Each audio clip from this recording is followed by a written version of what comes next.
Hello, guys, and welcome to another episode of Cocoa in the Sun podcast. I am your host, Malika Critchlow. Very happy to be here, grateful to be here today. Today, we continue with the Magdalene Manuscript and Taoism. Yeah. Is it Taoism or Tibetan Buddhist? I think it's Tibetan Buddhism. And then, but that's it today. I don't think I have any more insights. I do feel like, I don't like to say like we're into a different phase, but it does feel a little different. But I think that's different for everybody depending on what stage they're in and what they are processing. So generally when people say, oh, the collective has moved to this phase and that phase and stuff like that. I think it's, of course, true to what they're being shown, but I do think it's different for everyone because there are different stages of the collective.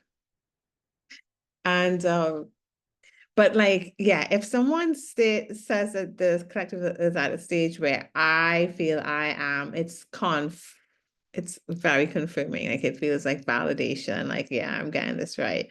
But when it's not, I always, tell myself it doesn't mean um that everyone's there because everybody's at a different phase, and you're just at a different phase of it, and you're just processing it differently because we are all different. You know what I mean? So, but it does feel for me like there has been somewhat of a change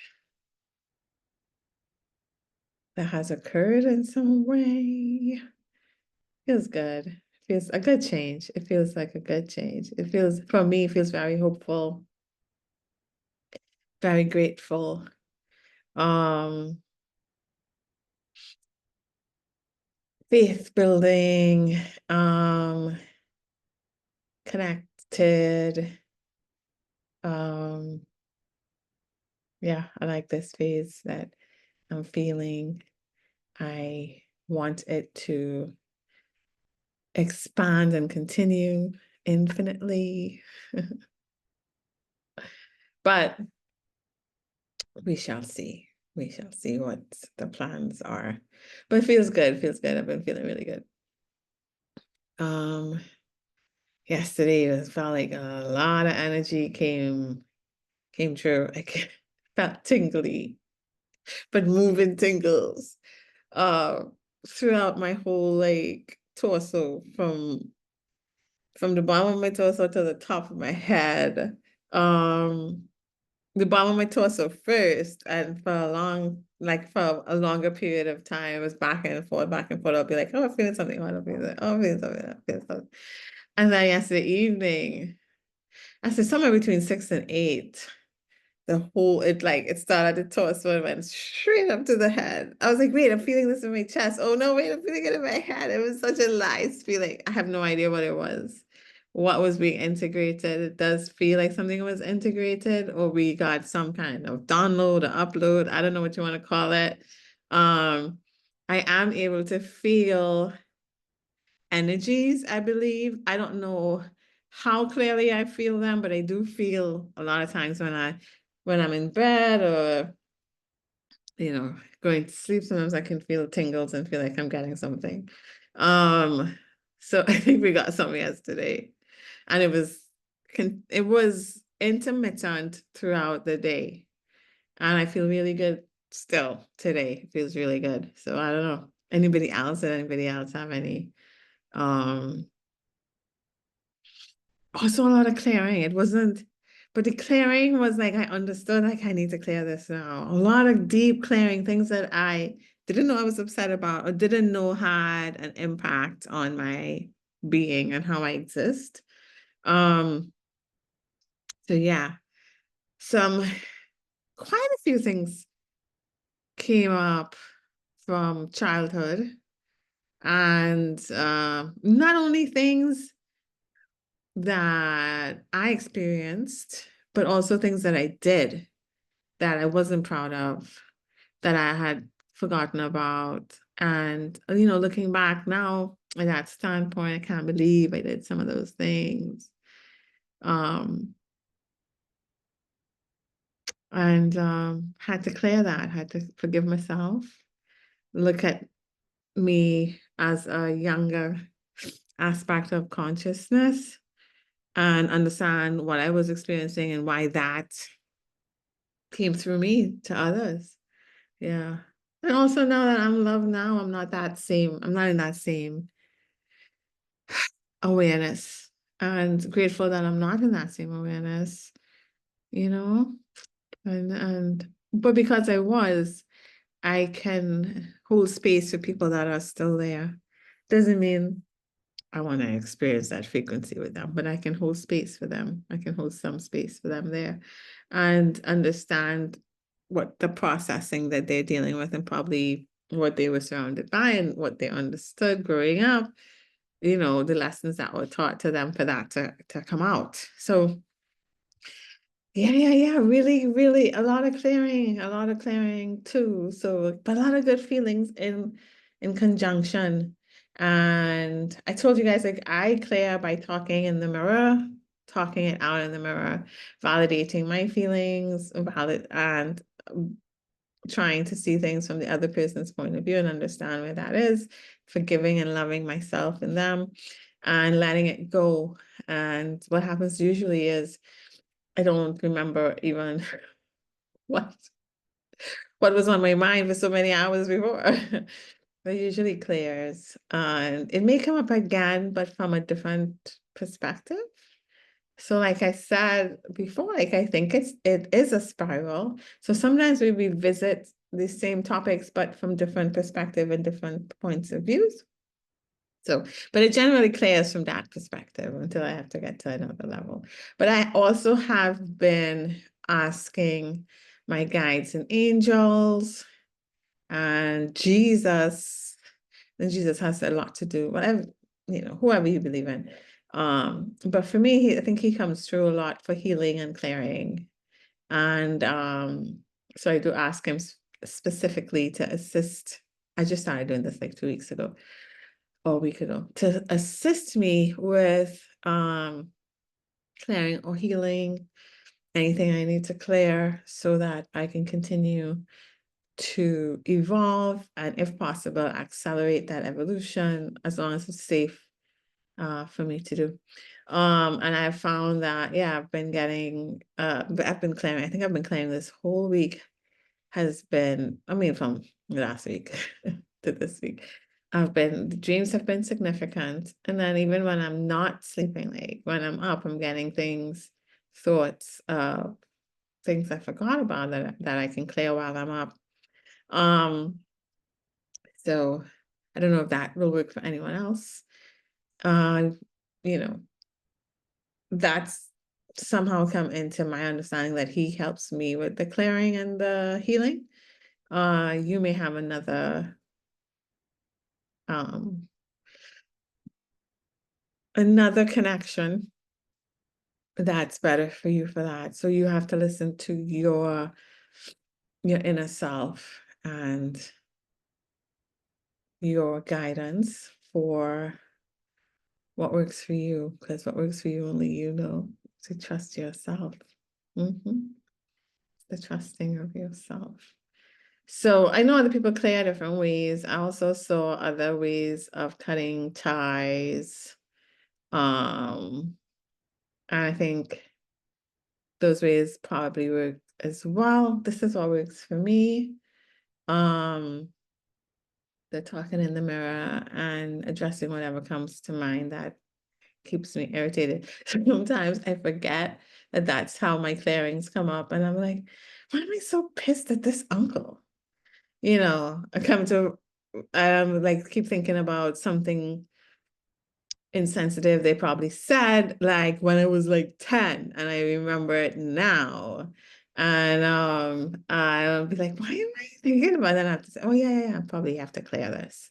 That's probably why it came up. So sometimes I forget that that's how it comes up. So, but I do recognize after a while if it keeps swirling around in my thought process. So, yo, what is this? So then I clear it.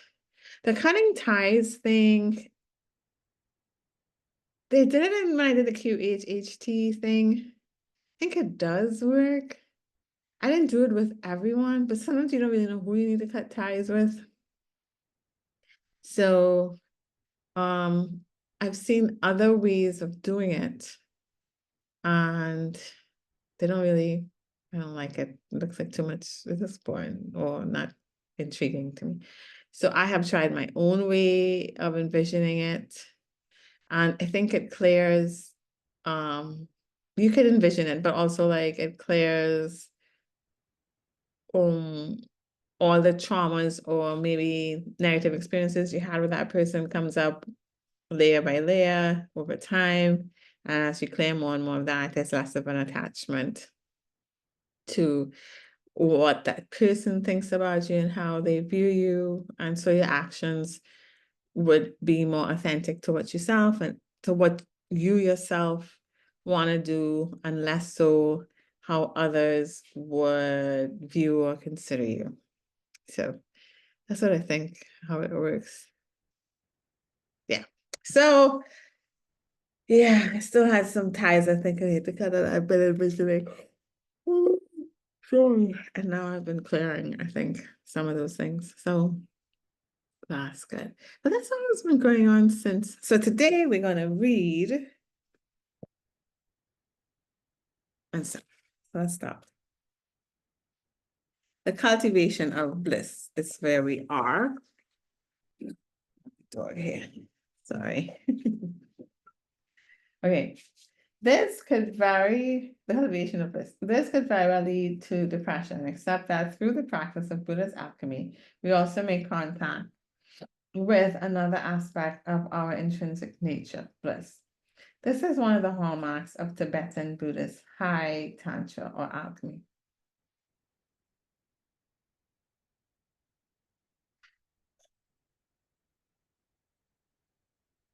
I think he was referring to the last part that I read in the other podcast, between relative and absolute existence, where you could literally see yourself essentially empty, but also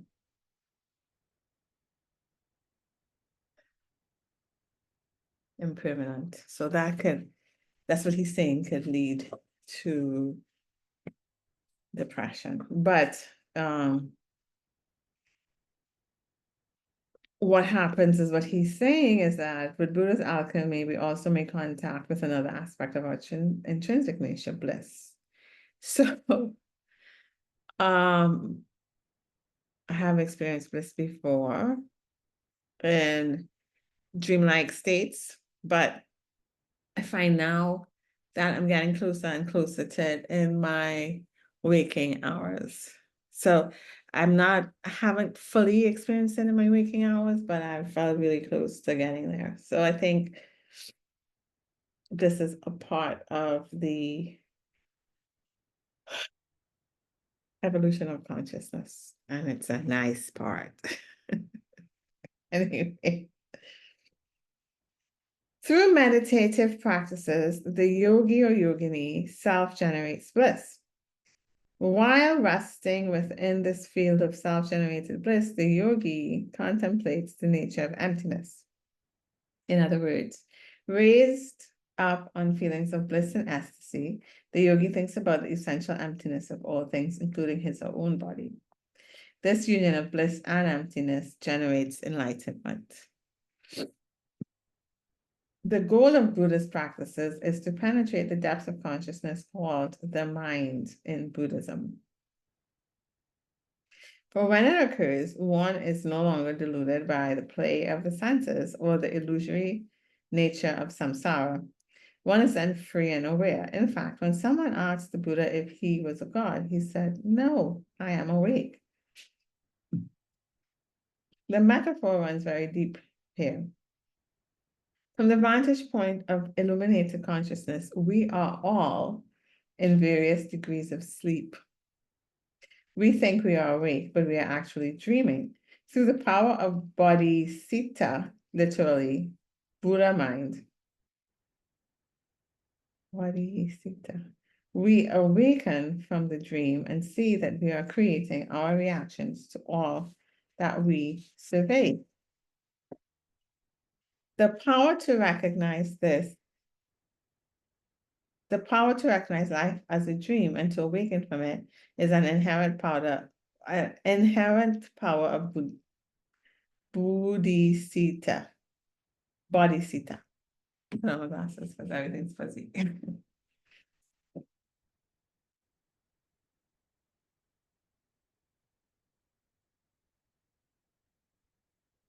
Ooh, what a difference it makes. Now, it is important to understand that we all possess bodhicitta or Buddha mind. We are all Buddhas, awakened beings in latent forms. But some of us, due to mental and emotional obscurations, blocks, are more removed from our blissful and compassionate natures than others. And this is precisely the reason for practicing Buddhist meditation, i.e., to remove the obstacles to our essential natures. There are many schools or lineages within Buddhism. Each lineage has its own ways of imparting essential insights of the Buddha, and each tradition has its own way of imparting the Dharma, literally, the way of Buddhism. Our concern here is with a particular type of Tibetan Buddhism practice that is alchemical in nature. It's called highest yoga tantra and is considered by some to be the rapid path to enlightenment. In this regard, it shares its reputation to swiftness with Dzogchen, another form of Tibetan Buddhism. The focus of highest tantra is fourfold: secret mantra, alchemical meditation, bliss generated from distilled sexual essence, and embodiment as a Buddha. Secret mantra. So we're going to go through the 4 stages of this highest tantra. Okay, the secret. Secret mantra. First, let us take a look at secret mantra. The Sanskrit word mantra literally means protection of the mind. Man meaning mind and tra meaning protection. Within this practice, the term mantra does not mean words of power as is normally associated with this word. For instance, bija or seed sound, om, is a mantra, a mantric word of power. By chanting this mantra silently or out loud, one alters awareness and protects one's mind from the delusions of samsara, the world of sensory illusion. However, the practices of highest yoga tantra also protect the mind. How do they do this? This dazzling feat of protection is accomplished by keeping the mind free from identification with the illusion of the mundane. According to the highest tantra, we are in our natures luminous, blissful beings, utterly and perfectly divine. However, one of the effects of samsara, the illusion of this world, is to defile our minds with the impression that we are ordinary. We believe ourselves to be mortal rather than divine beings. Thus, secret mantra is a means to remember that we are divine Buddhas currently residing in the ocean of samsara. This is a very different strategy from that of striving to become Buddhas, and it has vast implications. One being the rapidity with which enlightenment can take place. Next, let us consider the alchemical meditations of highest tantra. The secret channel.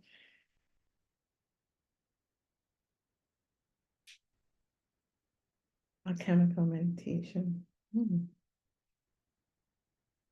The goal of the alchemical method is nothing short of enlightenment, which requires that the mind withdraw or be freed from the sensory illusions of this world. In other words, as long as we are bedazzled by the sensory displays of our embodiment, we will not be able to make contact with the essential bodhicitta. To do this, the mind must be still, quiet.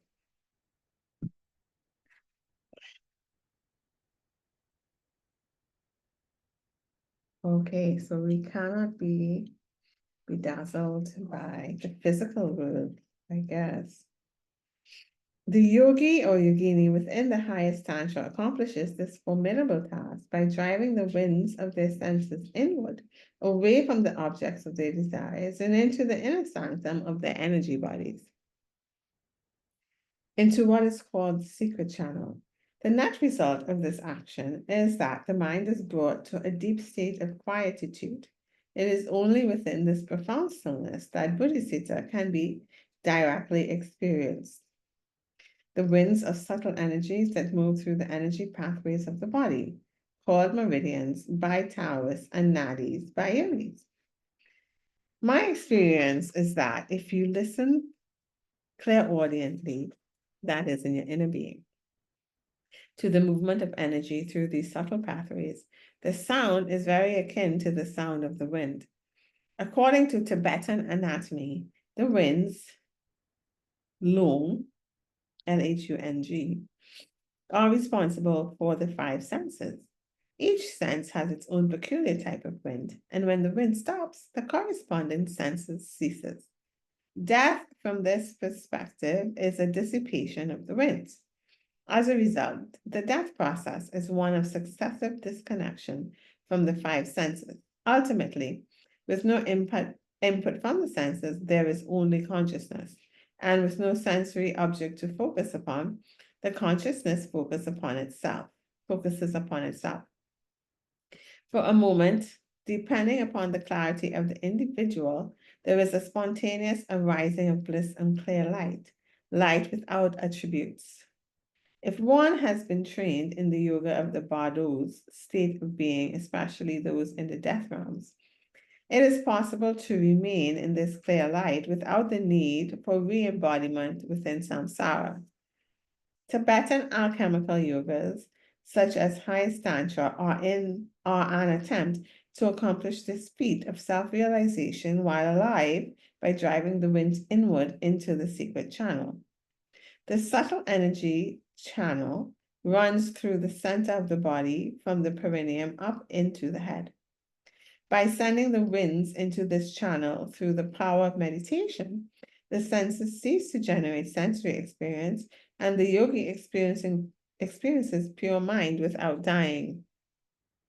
Repetition of this radical shift in perception eventually results in high degrees of spiritual illumination and an ability to remain aware during death and the after-death experiences of the body.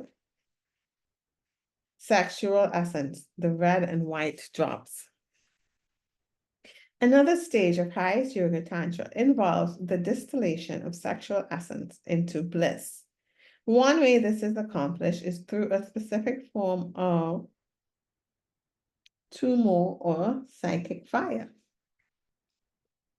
In this form, one focuses on the sound of ah while concentrating on the navel wheel chakra.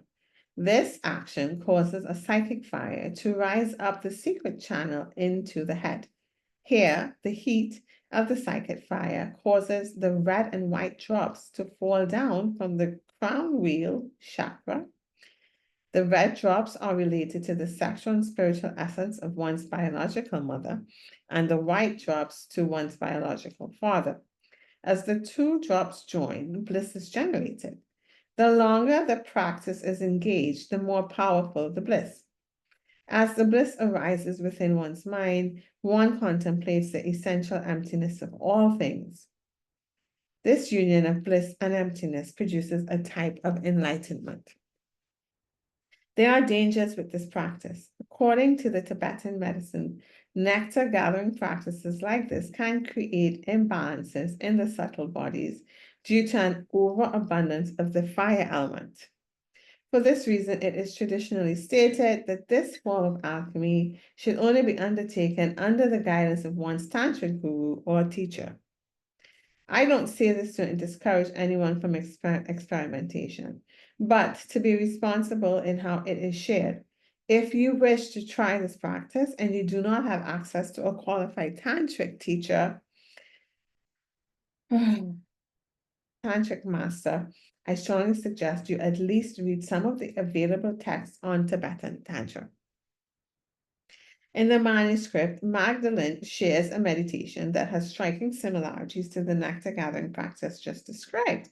In this case, however, the blissful states are used to strengthen the car body rather than to contemplate emptiness.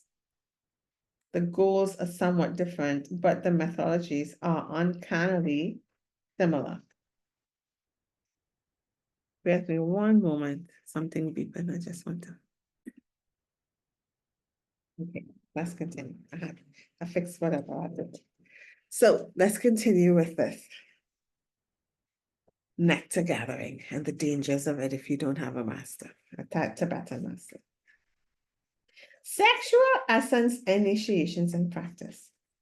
The concept of sexual energy as being tied to the attainment of enlightenment shows up in highest tantra in other forms. For instance, one of the first initiations is called the vase initiation. Sorry.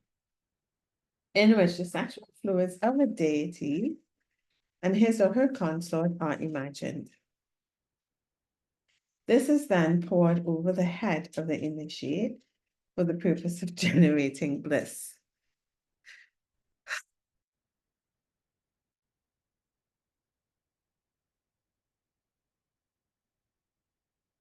I'm working on my judgments. I know that. I have some issues with judgmental things. So I am personally working on that because this has me, is imagining this as judging it. I need to not, right? In another type of initiation, a particular mandala, a specific geometric pattern is used called the vagina mandala.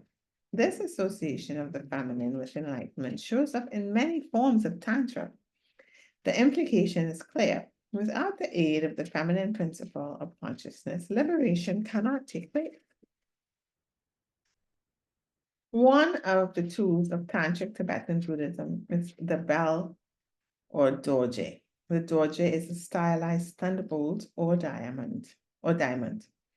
It is held in the hand and used as a device for accumulating energy. Metaphorically, the bell is associated with the feminine and the concept of emptiness. The dorje is associated with the male and the concept of right method. When emptiness and right method are joined together, you create illumination. But back to bliss. It is quite frankly one of the fundamental experiences sought after by Tibetan Buddhist tantric yogis. The reason for this pursuit of bliss is that it is a part of our bodhicitta, or Buddha mind. When joined with awareness of emptiness, enlightenment begins to dawn. Thus, bliss is sought after not for its own sake, but as part of a larger alchemical pursuit. In an exotic form of bliss generation, an aspect of deity yoga, some yogis or yoginis call their chosen deity into vivid manifestation within their minds. They then imagine having sexual intercourse with these highly refined beings. One result of such merging is that they take on some of the qualities of that being. Up in the high mountainous and remote areas of Tibet, there were reputed hermits who cultivated bliss through this type of sexual interaction with energy beings known as dakinis. Dakinis are feminine beings who exist in the subtle realms of existence, but who have the ability to manifest quasi-physically, especially at high altitudes. The dakinis are acknowledged by Tibetan Buddhism as a reality, but some of the stories and legends about them stretch the imagination. Sexual intercourse with a dakini reportedly imparts special powers and unusual abilities to the practitioner, but it is a practice fraught with danger. The practice of deity yoga, as described above, is much safer in this regard. In some forms of the Tibetan Buddhist Tantra, a yogi would engage in these practices with an actual physical consort. but such practices are forbidden to renunciants, such as monks and nuns. Oh. As intriguing and outlandish as some of these esoteric sexual practices are, they need to be placed within the greater context of the Dharma, the way of Buddhism. Without the tempering of these practices by the sobering task of attaining enlightenment, they can become seductive traps rather than portals to liberation. Thus, those undertaking these esoteric practices are first trained in sutra practice, the teachings of the Buddha, as well as moral codes of conduct. Without this understanding and personal ethical constraint, the more esoteric sexual practices can be quite dangerous. I am curious about the Dakinis. I want to look some of that up and see what they're talking about. Okay, signs of progress. There is one final element that needs to be added here. It arises spontaneously when bliss is joined with emptiness. Somehow, as the two are drawn together within the alchemical container of the mind, there is a reaction. Something new emerges. Although one is still embodied, one is increasingly free. One begins to see through the smoke and mirror show of the senses. One becomes less attached to things, for one sees clearly that all is emptiness and nothing is worth losing oneself over. But there is also a strange paradox. Although one begins to see more clearly and awakens somewhat from the dream, one still loses sight of it and falls back to sleep again and again. From this struggle with one's own obscurations, one develops compassion for others. We are all in the same boat. We are all lost on the ocean of samsara, believing ourselves to be real and fighting each other over illusions. We are like floating clouds for a moment, so vividly real, and then passing away into nothing. For those lost in the samsaric sea of illusion, this passing away of all things into nothing can be quite painful and terrifying. But for the yogi who has awakened from the dream, there is an arising of unfettered bliss and unbounded compassion. You all just see that lightning? No, you didn't. When it's lightning. But no thunder. That's weird. Oh, that's the thunder. Ooh, shit.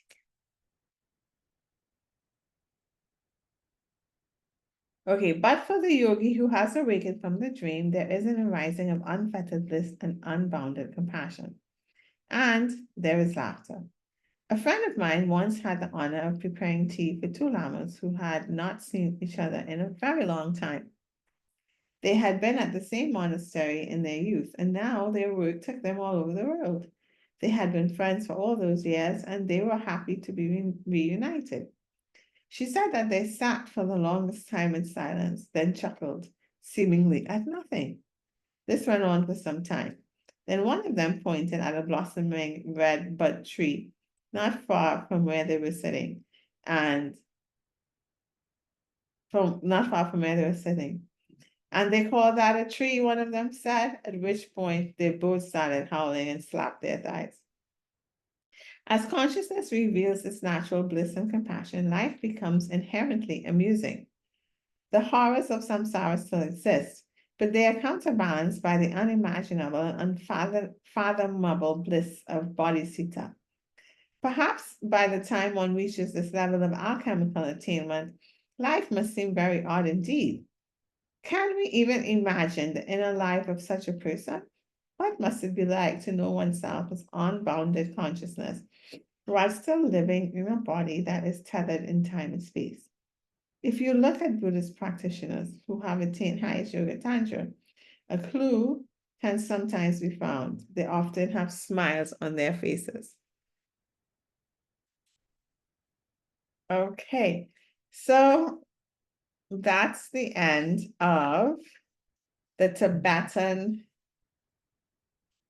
yoga. Then we're going to have The Alchemy of Relationship, which I believe I'll read in the next podcast, because I think it's so much to read now. Yeah. And so that's the podcast for today. We finished the Tibetan yoga. Woo-hoo-hoo. And we will continue next week with the Alchemy of Relationship. Not next week. I'm trying to do 3 podcasts this week. Today it's Monday. Hopefully I can do on Wednesday and Friday. Yay. Anyways, I hope you guys have a really great week. And if anybody is experiencing some new things or feels like we're in a different phase or not, please share. I want to know. I hope you know you are loved, that you know you are loved, and you take time with yourself, you're gentle with yourself in this process of becoming more you, more love. Try to honor yourself and what brings you joy. Anyways, guys, I gotta go. Have a great day. We'll catch up again next podcast. Bye.